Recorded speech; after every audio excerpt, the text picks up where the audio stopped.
Part 1. We suffer more often in imagination than in reality. Let's face it, most of the pain you feel, you created it. And Seneca, one of the most stoic minds in history, knew this centuries ago. His words strike like a scalpel to the modern soul. We suffer more often in imagination than in reality. This isn't self-help fluff. It's metaphysics. It's cognitive warfare. Because what Seneca reveals here is a fundamental truth. Our inner suffering, anxiety, regret, rage, often has no basis in the world itself. It's manufactured internally, endlessly. Welcome to the philosophy of fantasia, imagination. In Stoic theory, fantasia is the raw mental image we experience in response to an impression. But most people confuse that image for reality. They suffer not from events, but from what they believe those events mean. Section 1. The tyranny of anticipation, a breakup, a bad investment, a tense silence in a conversation. In the moment, they are simply impressions, what the Stoics called fantasiae, but our minds don't stop there. We replay the conversation 50 times. We imagine what she's thinking. We write stories that haven't happened, then react to them as if they did. Seneca saw this happening daily in Rome. Some things torment us more than they should. Some torment us before they should. And some torment us when they shouldn't torment us at all. We manufacture our pain. And the culprit isn't reality. It's our own interpretive machinery. That's where Stoic emotional control begins. Epistemic humility. Don't trust your first reaction. Don't treat every thought as truth. Section 2. Anxiety is fiction you've memorized. Let's talk anxiety. Not clinical biochemical anxiety, but existential anxiety. The kind you feel when nothing is wrong, but everything feels wrong. This is the imagination gone rogue. You fear a loss you haven't experienced. You brace for an insult that never arrives. You rehearse failure before you even act. Seneca's insight? You are rehearsing tragedy like an actor who never leaves the stage.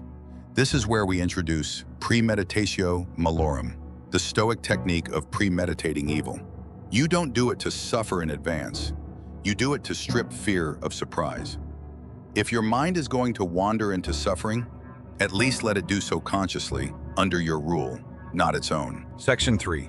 Reframing the inner narrative. Your mind is a playwright. You get to decide the script. Seneca understood the constructivist nature of emotion. What upsets people is not things themselves, but their judgments about these things. Sound familiar? Centuries later, Epictetus echoed it. Then modern CBT borrowed it, but Seneca planted the seed. The key to emotional control isn't repression, it's reinterpretation. This is what the Stoics called the discipline of assent, the power to say yes or no to an impression. You don't fight the feeling, you question the frame. Are you really afraid of being judged or just uncomfortable with not being in control? Are you really angry at someone or afraid of feeling insignificant? Seneca urges us, step behind the emotion, watch it, don't worship it. Section 4, training for reality, not fantasy. Here's the truth that hurts. Reality is usually less painful than the movie playing in your head. Your mind is the director of a horror film, and you bought front row tickets. But what if you flip the script? What if you trained yourself to let go of imagined suffering? Not by pretending to be positive, but by being clear-eyed. That's the Stoic superpower, clarity. A ruthless refusal to be owned by phantoms. The Stoics didn't want to feel less. They wanted to see more. To distinguish between what happens and what the mind adds, Seneca's quote isn't a dismissal of pain, it's a challenge, a reminder that pain is real, but suffering is often optional. So here's the first truth Seneca teaches us. You are not what you feel. You are what you do with that feeling. You don't need to kill emotion. You need to kill the illusion that emotion is truth. The mind, when left untrained, becomes your tyrant. But when you start noticing it, really noticing it, you start to choose what you suffer for. And that is where control begins. Part 2. Anger, if not restrained, is frequently more hurtful to us than the injury that provokes it. It begins fast, faster than thought. A tightening in the jaw, a flush in the chest, a flash behind the eyes, anger.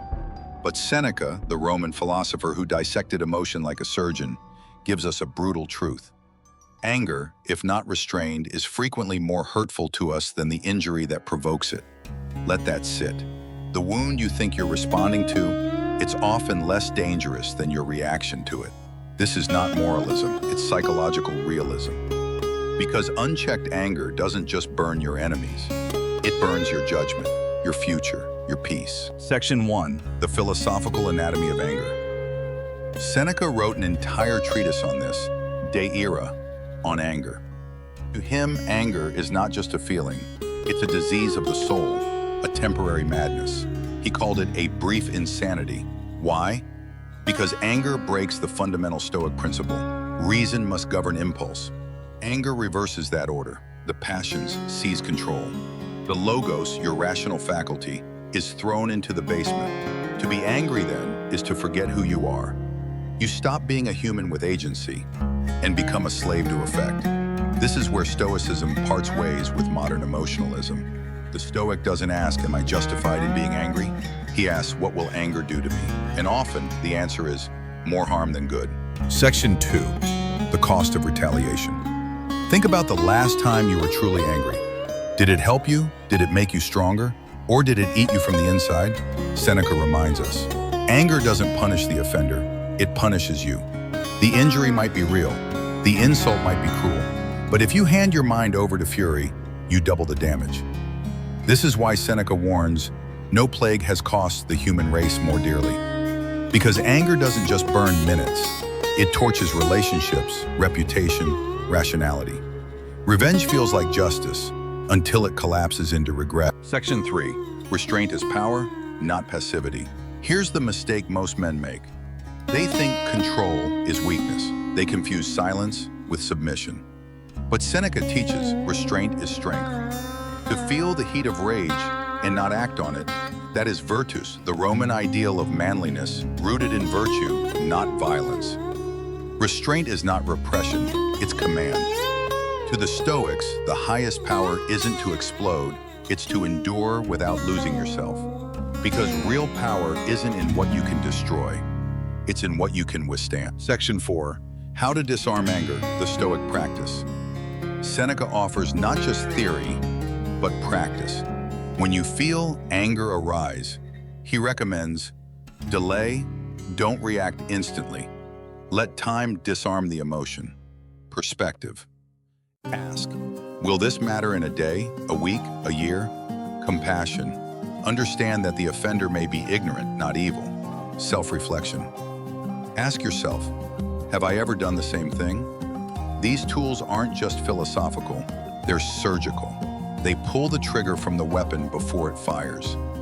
Because anger isn't just destructive when expressed, it's corrosive even when suppressed. So the Stoic doesn't stuff it down, he dismantles it at the root. Section 5, anger is often fear in disguise. Beneath the fire of rage, there is often something quieter. Fear, shame, insecurity. You lash out because you felt disrespected, but beneath that, you feared being insignificant. You feared being seen as weak or unworthy. This is depth psychology before Freud. Seneca understood that anger is a defense mechanism, a shield that masks softer wounds. And when you investigate your anger honestly, you don't just control it, you heal it. So what does Seneca teach us with this quote?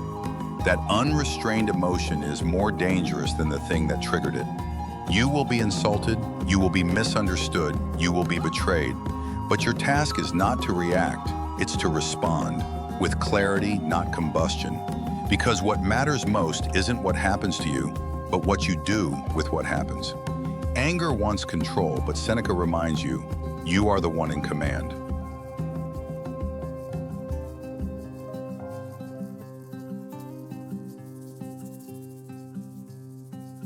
Part 3. He is a great man who uses earthenware dishes as if they were silver, but he is equally great who uses silver as if it were earthenware. Here's a paradox. Seneca, one of the wealthiest men of his time, lived as if none of it mattered. And this quote proves it. He is a great man who uses earthenware dishes as if they were silver, but he is equally great who uses silver as if it were earthenware. What's he saying?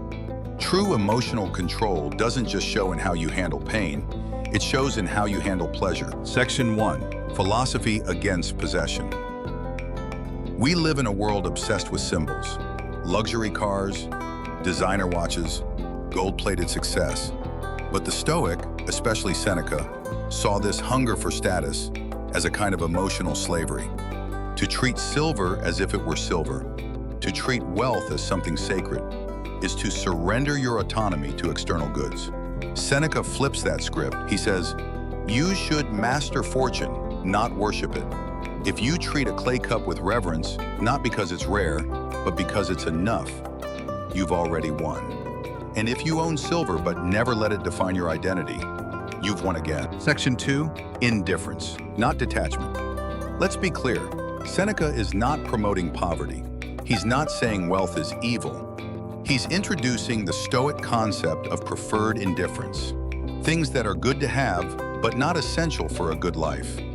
Wealth is a preferred indifferent. So is health, reputation, comfort.